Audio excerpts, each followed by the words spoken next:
Assalamualaikum, salam Malaysia Madani. Kanta 744 mendahului berita dimulakan dengan rangkuman pelaporan utama dalam segmen esensi. Yang di-Pertuan Agong Sultan Ibrahim menzahirkan harapan agar perhatian dan peruntukan dibahagikan secara saksama kepada semua bandar di 13 negeri seluruh negara.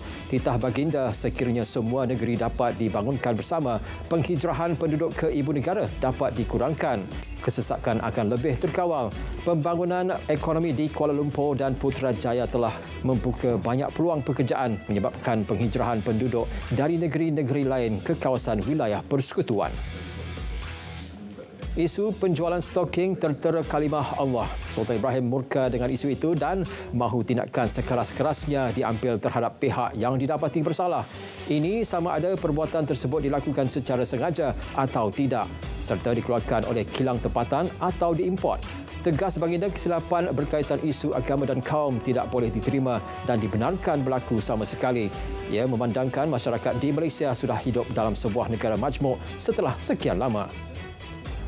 Sementara itu, 5 pasang stoking tertera kalimah Allah dirampas di sebuah kilang di Seri Gading, Batu Pahat, Johor. Ketua Polis Daerah Batu Pahat, Asisten Komisioner Ismail Dollah berkata, kilang terbabit menjadi tempat pembungkusan dan pengedaran stoking itu ke rangkaian kedai serbaneka di Cawangan di Selangor. Hasil pemeriksaan mendapati kilang tersebut telah mengimport lebih 18,000 pasang stoking, namun tiada lagi stoking tertera kalimah Allah ditemui kecuali yang telah dirampas. Penstrukturan beras dan padi negara, satu skim baru berhubung sektor itu akan diumum dalam waktu terdekat. Menteri Pertanian dan Keterjaminan Makanan Datuk Seri Muhammad Sabu memberitahu langkah tersebut perlu bagi memperbanyakkan bekalan. Sementara itu, sejumlah 27.9 juta ringgit diperuntuk bagi pelaksanaan projek pengairan di Sabah tahun ini. Punca sumber air alternatif bagi pembinaan telaga tiup juga dikenal pasti sebagai usaha menangani impak musim panas. Beberapa langkah segera telah dilaksana di kawasan terjejas termasuk penyediaan pam air bergerak dan pembersihan parit di kawasan sawah.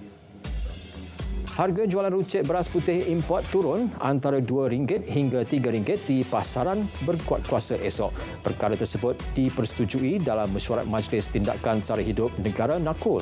Selaras dengan itu, semua stok semasa padi dan beras yang dibeli pengilang berjumlah 140,000 tan metrik dapat diproses dan dikeluarkan untuk kegunaan pasaran tempatan serta-merta. Kementerian Pertanian dan Keterjaminan Makanan optimis inisiatif itu dapat membantu rakyat mengurangkan kos sara hidup. Cuaca panas, semua institusi pendidikan di bawah Kementerian Pendidikan diminta memberi pertimbangan kebenaran khas kepada murid, guru dan anggota kumpulan pelaksana memakai pakaian sukan yang sopan. KPM turut menasihatkan institusi pendidikan agar sentiasa mengikuti garis panduan berkaitan fenomena cuaca negara yang telah ditetapkan. Akta Pertanian sedia ada perlu digubal dengan mewajibkan semua petani berskala besar atau kecil untuk berdaftar.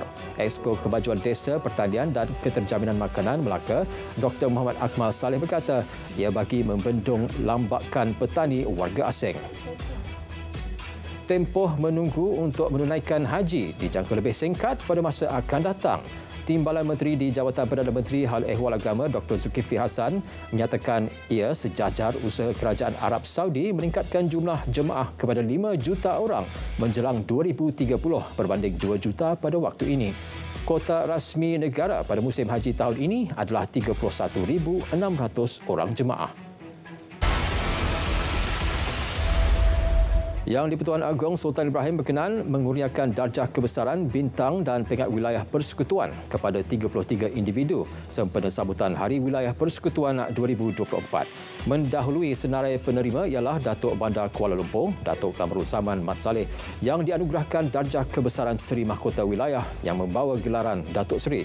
Istiadat turut menyaksikan 8 individu dianugerahkan Datuk darjah kebesaran Panglima Mahkota Wilayah yang membawa gelaran Datuk. Kekurangan buruh asing bagi sektor perladangan kini hampir 40,000 orang yang melibatkan keperluan buruh asing bagi proses pemungutan hasil kelapa sawit. Seiring langkah kerajaan membekukan pengambilan tenaga pekerja asing dalam industri sawit, Menteri Perdagangan dan Komoditi Datuk Seri Johari Abdul Ghani berkata beberapa langkah dirangka bagi menanganinya. Kajian kebolehaksanaan Lemon Law akan dilaksana Kementerian Perdagangan Dalam Negeri dan Kos Sara Hidup tahun ini, bertujuan memperkasa hak pengguna menuntut tebus rugi sekiranya menerima kenderaan rosak. Undang-undang sama turut diterpakai kepada kenderaan yang gagal mematuhi standard kualiti atau prestasi seperti yang dijanjikan pembekal. Had laju maksimum di lebuh raya seluruh negara kekal 110 km sejam. Menteri Pengangkutan Anthony Loke berkata kerajaan tiada cadangan untuk menaikkannya. Penetapan had laju bukan dibuat Kementerian Pengangkutan. Sebaliknya, ia bidang kuasa Kementerian Kerja Raya. Kerangka rang Undang-Undang Keselamatan dalam Talian sedang diperhalusi dan dijangka akan dibentangkan pada sidang Parlimen akan datang. Timbalan Menteri Komunikasi Teo Nii Ching memaklumkan jawatan kuasa bagi mengkaji undang-undang baharu itu telah ditubuhkan dan sesi perbincangan juga sedang dilaksana. Kementerian Kesihatan menetapkan suatu ruang khas bagi merokok di tempat yang tidak diwartakan perlu mendapat kebenaran pihak berkuasa tempatan PBT. Ia selaras dengan perkeliling yang dikeluarkan pihak Kementerian Perumahan dan Kerajaan Tempatan tahun 2020. Timbalan Menteri Kesihatan Lukanisman Awang Soaini berkata penetapan tersebut bagi memastikan kebersihan tempat awam daripada pembuangan puntung rokok.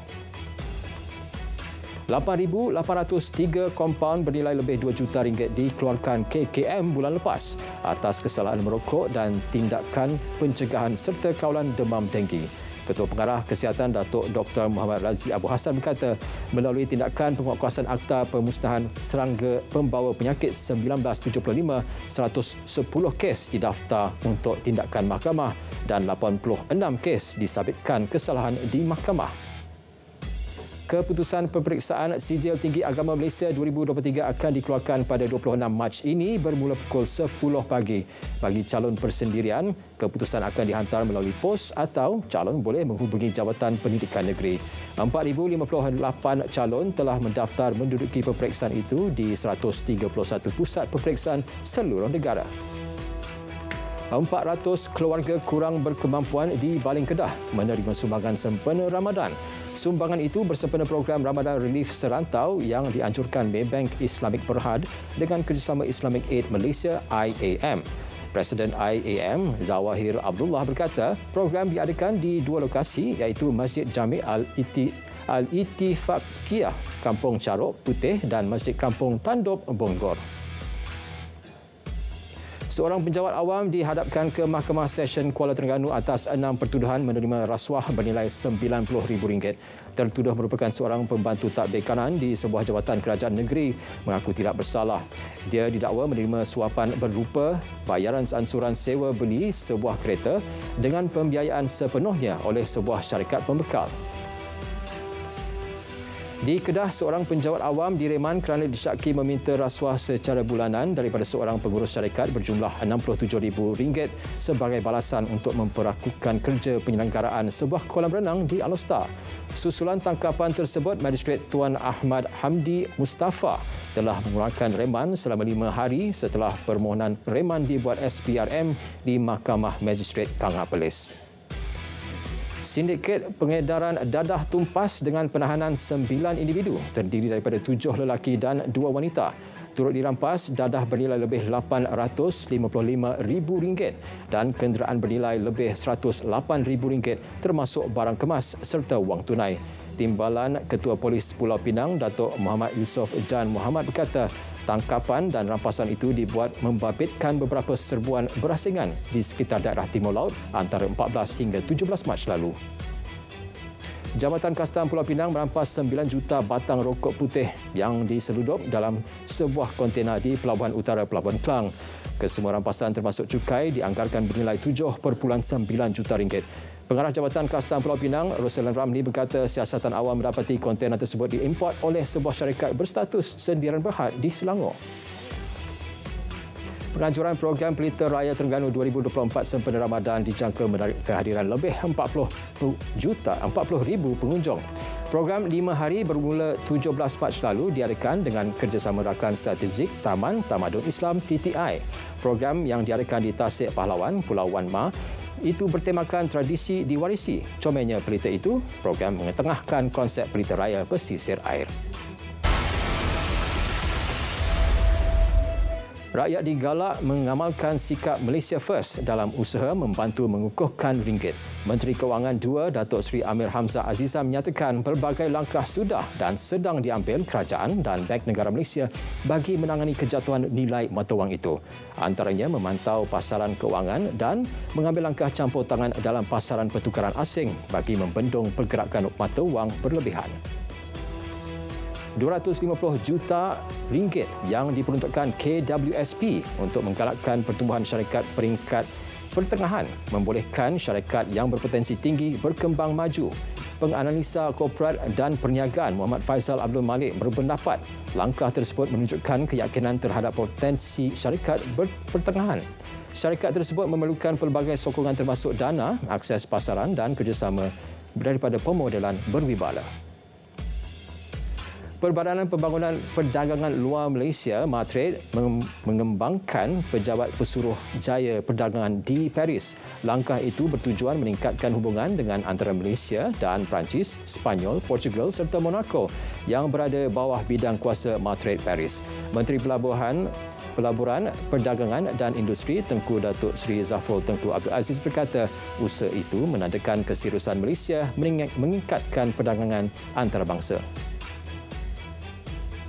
Pandangan atau kajian berhubung KLIA akan dijadikan rujukan serta iktibar dalam memperbaiki perkhidmatan di lapangan terbang itu. Menurut Menteri Pengangkutan Anthony Loke, pihaknya akan cuba melakukan yang terbaik untuk menaik taraf lapangan terbang berkenaan. Dua projek besar sedang diusahakan untuk KLIA, melibatkan Aerotrain yang sedang dibaik pulih serta sistem pengendalian bagasi. Dijangka mengambil masa setahun hingga 2 tahun. Harga minyak sawit mentah MSM dijangka turun semula kepada RM3,800 kepada RM4,000 bagi setiap tan metrik menjelang April 2024. Ini berbanding paras semasa RM4,250. Menurut MPOC, kejatuhan harga berikutan bekalan kacang soya dari masyarakat yang melebihi permintaan mulai bulan tersebut. Jumlah korban rakyat Palestin meningkat kepada 31,726 yang kebanyakannya wanita dan kanak-kanak. Serangan terbaru rejim Israel turut menyebabkan penduduk yang cedera meningkat kepada 73,792 orang. Serangan Israel ke atas Gaza sejak 7 Oktober 2023 juga telah mengakibatkan 85% daripada penduduk wilayah itu hilang tempat tinggal.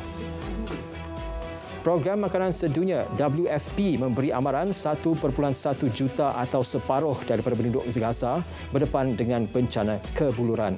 Menurut pengarah eksekutifnya, Cindy McCain, kebuluran dijangka melanda utara wilayah itu menjelang Mei ini, melainkan terdapat campur tangan segera.